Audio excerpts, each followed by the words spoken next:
خطرناک عالمی وبا کرونا وائرس سے اب تک دنیا میں ہزاروں لوگ جان کی بازی ہار گئے اور دنیا بھر میں سائنسدان اس وائرس کے حوالے سے دن رات تحقیق کر رہے ہیں۔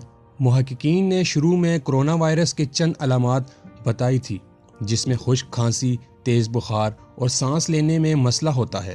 بعد ازاں سائنسدانوں نے کرونا وائرس کے علامات کے حوالے سے نئی تحقیق کی، جس میں انہوں نے کرونا وائرس سے سونگھنے اور ذائقے کی حس متاثر ہونے کے حوالے سے بتایا تھا۔ اب انہوں نے کرونا وائرس کے تشویشناک مریضوں کی ایک نئی علامات بتائی ہے۔ امریکہ کی نیو یارک یونیورسٹی کے سائنسدانوں کا کہنا تھا کہ کرونا وائرس کے تشویشناک مریضوں میں پٹھوں میں تکلیف ہونا بھی ایک علامت ہے۔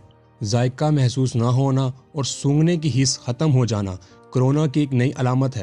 سائنسدانوں کے مطابق کرونا وائرس کے مریضوں میں سانس لینے میں مسئلہ ہونے کے ساتھ ساتھ جسم میں درد ہونا بھی ایک علامت ہے۔ ان کا مزید کہنا تھا کہ کرونا کے مریضوں میں جسم میں تکلیف ہونے کی وجہ سائٹوکائنز کیمیکل ہے، جو کہ جسم میں وائرس داخل ہونے کی وجہ سے خارج ہو جاتا ہے۔ عالمی ادارہ صحت کے مطابق کرونا وائرس کے 15% مریضوں میں جسم اور جوڑوں میں تکلیف دیکھنے میں آئی ہے۔ دنیا بھر میں کرونا وائرس سے متاثرہ افراد کی تعداد 10,99,000 سے تجاوز کر چکی ہے، جبکہ وائرس کی وجہ سے 59,000 سے زیادہ افراد جان کی بازی ہار چکے ہیں۔